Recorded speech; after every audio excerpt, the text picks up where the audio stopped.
Ada satu momen yang hampir tidak kamu sadari. Momen ketika seseorang menatapmu bukan lagi dengan rasa kagum, melainkan dengan ketakutan yang mereka sembunyikan di balik senyum palsu.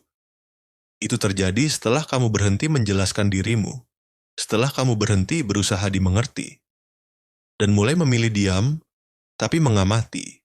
Mereka mulai merasakan sesuatu yang berubah. Kehadiranmu kini berat. Tatapanmu tidak lagi mencari persetujuan, tapi menilai. Senyummu bukan lagi tanda ramah, tapi isyarat bahwa kamu tahu lebih banyak dari yang mereka pikir. Kamu tidak perlu berteriak. Kamu tidak perlu membuktikan apapun. Namun entah kenapa, setiap ruangan yang kamu masuki menjadi tegang, setiap percakapan terasa seperti permainan yang harus mereka menangkan. Inilah titik di mana kamu mulai menjadi ancaman. Bukan karena kamu jahat, tapi karena kamu tidak lagi bermain dalam aturan yang mereka pahami. Kamu telah menjadi seseorang yang sulit dipengaruhi, sulit dibohongi, dan terlalu tenang untuk bisa dikendalikan. Dan di dunia yang dibangun atas ilusi kekuasaan dan topeng moralitas, mereka yang tak bisa dikendalikan selalu dianggap berbahaya. Machiavelli pernah menulis, orang lebih takut pada mereka yang tenang, karena di balik keheningan itu ada pikiran yang tidak bisa ditebak. Dan itulah tanda pertama. Ketika keheninganmu mulai lebih keras dari kata-kata mereka, dalam permainan kekuasaan ada satu kesalahan yang paling sering dilakukan oleh mereka yang masih polos. Mereka merasa perlu membela diri. Setiap kali diserang, mereka bereaksi. Setiap kali difitnah, mereka menjelaskan. Setiap kali direndahkan, mereka ingin membuktikan. Padahal, dalam dunia yang dikendalikan oleh persepsi, penjelasan adalah bentuk kepanikan, dan pembelaan adalah pengakuan terselubung atas kelemahan. Machiavelli memahami hal ini dengan kejam namun jujur. Ia menulis bahwa seorang yang bijak tidak perlu memadamkan api gosip. Ia cukup membiarkan kobaran itu menghabiskan oksigennya sendiri.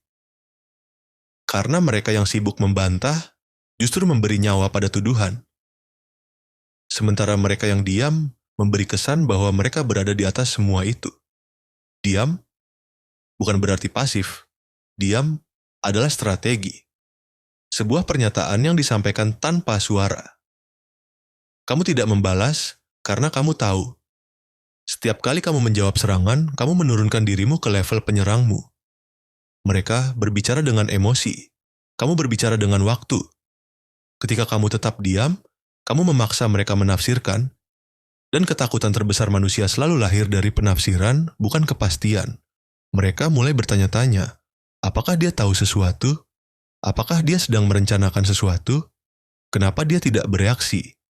Kamu berubah dari target menjadi teka-teki, dari korban menjadi ancaman, karena mereka tidak bisa membaca maksudmu. Dan manusia takut pada apa yang tidak bisa mereka pahami. Itulah seni kekuasaan yang gelap namun elegan. Kekuasaan tanpa teriakan, kemenangan tanpa perang.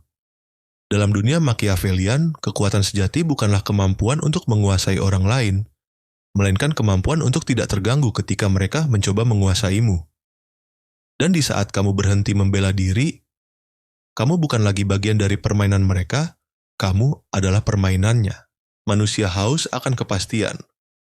Otak kita menyukai narasi yang rapi, sebab, akibat, sebab lagi. Disinilah letak celah yang bisa dimanfaatkan, dan disinilah letak paradoks yang jarang diucapkan. Kejelasan menyembuhkan jiwa, tetapi kebingungan menumbuhkan kekuasaan. Clarity is for therapy, control is for power. Kalimat itu bukan sekadar provokasi, ia adalah hukum psikologis. Di ruang terapi, kejelasan membantu pasien memetakan luka. Kata-kata memecah kebingungan menjadi potongan-potongan yang bisa dirawat. Namun, di arena kekuasaan, kejelasan adalah hadiah yang kita berikan kepada musuh. Peta jalan untuk menyerang kita. Bila semua terang, tidak ada misteri. Dan bila tidak ada misteri, tidak ada ruang untuk mereka bertanya, ragu, atau takut.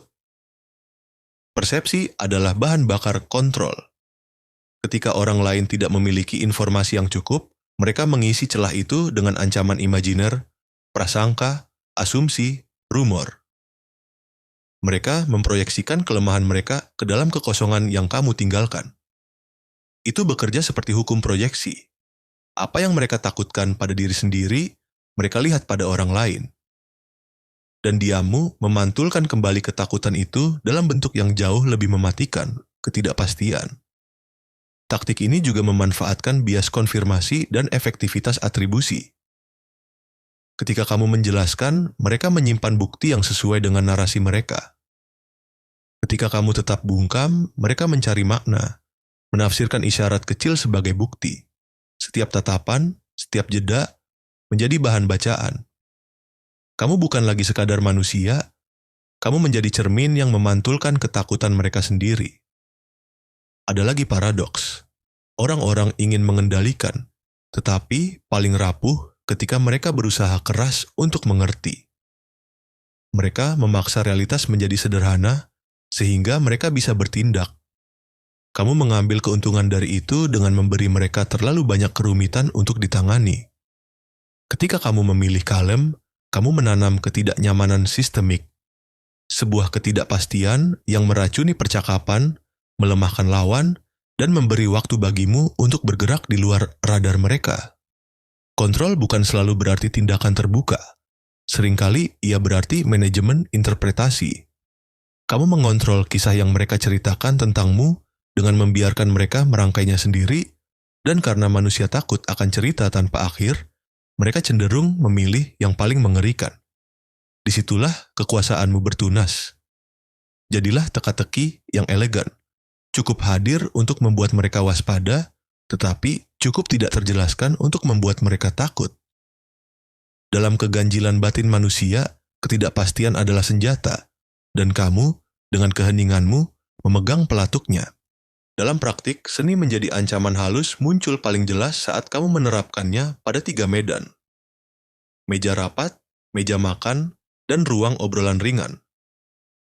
Bisnis, di ruang rapat, orang yang panik akan mengisi setiap jeda dengan klaim dan janji. Mereka berdebat keras untuk mengamankan posisi, memberitahu semua orang apa yang mereka rencanakan. Kamu berbeda. Saat proposal gagal, kamu tidak membela diri. Kamu mencatat, diam, dan membiarkan kebisingan menutupi kelemahan orang lain.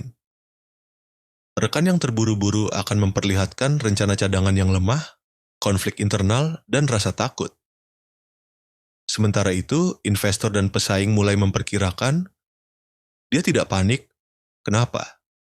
Ketika manajer lain berdebat soal taktik, keheninganmu menjadi indikator kapabilitas. Seolah-olah kamu sudah memetakan langkah beberapa langkah ke depan.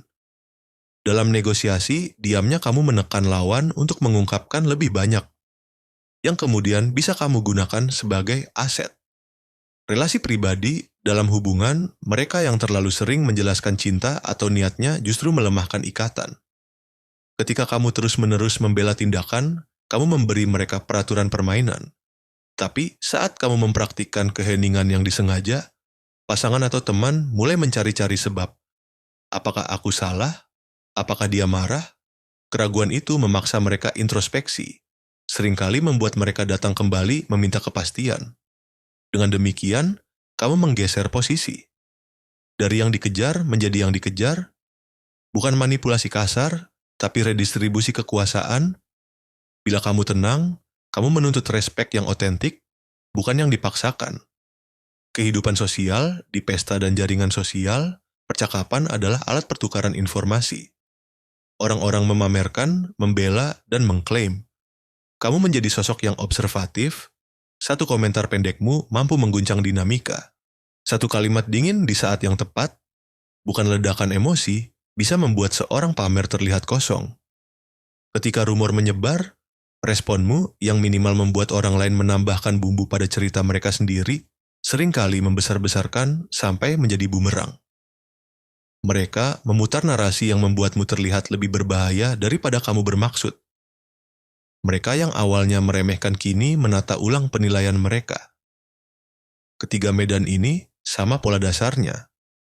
Ketidaktergantunganmu pada penjelasan memaksa orang lain melakukan kerja psikologis untuk menutup celah.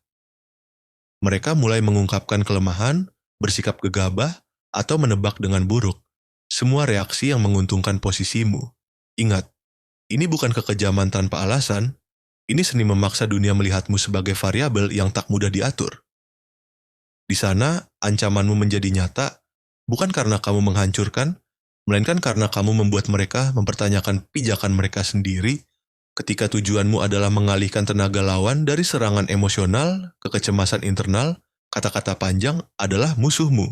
Kata-kata panjang memberi musuh bahan, memberi mereka energi.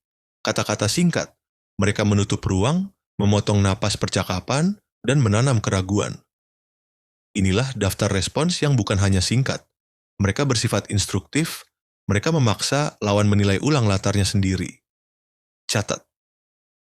4 huruf yang menyapu rebutan menjadi formalitas. Menandakan bahwa apa yang dikatakan lawan bukanlah ancaman tak terduga, melainkan catatan yang akan dikelola. Mereka yang mencari konfrontasi mendapati kata ini seperti pintu tertutup. Is that how you see it?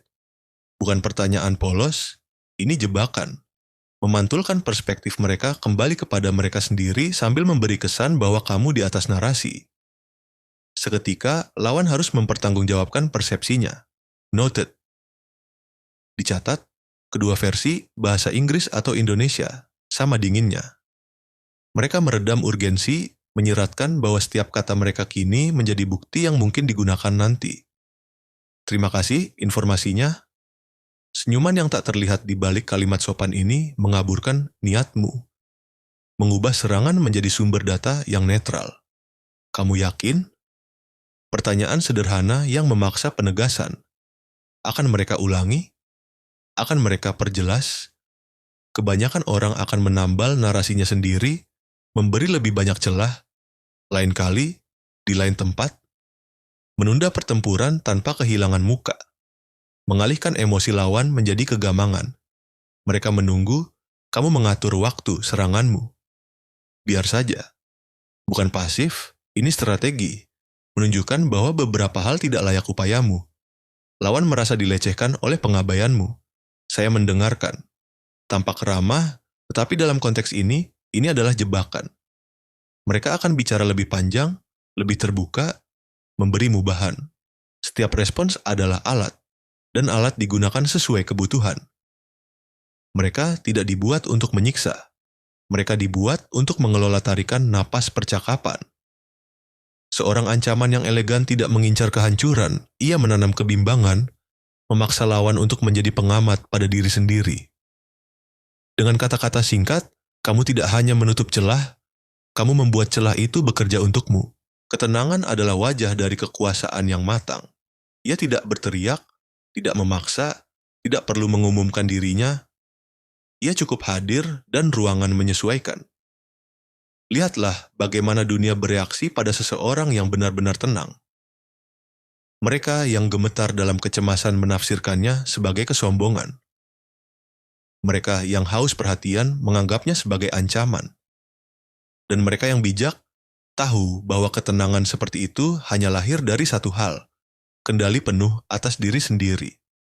Keheninganmu mengganggu bukan karena kosong, tapi karena padat dengan kemungkinan. Orang-orang tidak tahu apa yang sedang kamu pikirkan, atau sejauh mana kamu memahami mereka. Dan justru ketidaktahuan itu, itulah sumber dari kekuatanmu. Dalam psikologi sosial, hal ini disebut power distance. Semakin sulit seseorang dibaca, semakin besar jarak kekuasaan yang ia miliki. Manusia takut kehilangan kendali atas persepsi. Ketika mereka tak bisa memprediksi responmu, mereka kehilangan kepercayaan diri mereka sendiri. Keheningan bukanlah tidak bereaksi. Keheningan adalah strategi sensorik. Kamu menyerap semua sinyal tanpa memberi sinyal balik. Kamu melihat lebih banyak dari yang kamu ucapkan, dan setiap jeda menjadi ruang bagi mereka untuk mengisi dengan ketakutan mereka sendiri. Di tempat kerja, ini membuatmu tampak lebih bijak. Dalam relasi, lebih misterius. Dalam konflik, lebih berbahaya. Karena kamu tidak menari mengikuti musik mereka. Kamu membuat mereka menebak iramamu. Dan begitulah aura dibangun. Bukan dengan pencitraan, tapi dengan kontradiksi yang disengaja. Tenang, tapi tajam. Diam, tapi dominan. Netral, tapi mengguncang. Machiavelli menyebutnya potere silenzioso. Kekuasaan dalam diam. Ia adalah energi yang tidak bisa ditiru, hanya bisa dirasakan. Kamu tidak memintanya, kamu menjadinya. Dan pada akhirnya, orang-orang akan berbicara tentangmu dengan cara yang aneh. Mereka tidak yakin apakah mereka mengagumimu atau takut padamu. Keduanya sama saja. Karena bagi seorang Machiavellian sejati, rasa hormat dan rasa takut hanyalah dua wajah dari koin yang sama. Pada akhirnya, dunia tidak memberi tempat bagi mereka yang terlalu jujur, terlalu terbuka, atau terlalu mudah ditebak. Kebenaranmu, jika diucapkan dengan polos, akan dimakan oleh kebisingan orang bodoh. Tapi jika disembunyikan di balik ketenangan, ia berubah menjadi kekuatan yang abadi. Mereka akan mencoba menilai dirimu. Mereka akan menuduhmu dingin, manipulatif, bahkan berbahaya. Namun mereka tidak akan pernah benar-benar tahu karena kamu tidak lagi bermain di medan yang sama dengan mereka. Mereka bergerak dengan emosi. Kamu bergerak dengan strategi. Kamu tidak mencari simpati, kamu menciptakan pengaruh. Kamu tidak mencari pembenaran, kamu menciptakan ketakutan yang diam. Dan perlahan, kamu menyadari satu kebenaran yang tidak semua orang siap terima. Dunia tidak dikuasai oleh yang keras suaranya, tapi oleh yang mengerti kapan harus diam. Di saat orang lain berdebat untuk didengar, kamu memilih diam, dan didengar justru karena itu. Di saat mereka menebar emosi untuk mendapatkan kekuatan, kamu menanam rasa tak tertebak untuk menegaskan kendali. Begitulah tanda tertinggi bahwa kamu telah menjadi ancaman sejati. Bukan ketika kamu menaklukkan mereka, tapi ketika mereka mulai berhati-hati di hadapanmu. Karena pada akhirnya Machiavelli benar, kekuasaan bukanlah tentang siapa yang terlihat kuat, melainkan siapa yang bisa membuat dunia menyesuaikan diri dengan ketenangannya. Dan jika kamu sudah sampai di titik itu, kamu bukan lagi pemain dalam permainan mereka. Kamu adalah bayangan yang mereka tak bisa sentuh, namun selalu mereka waspadai.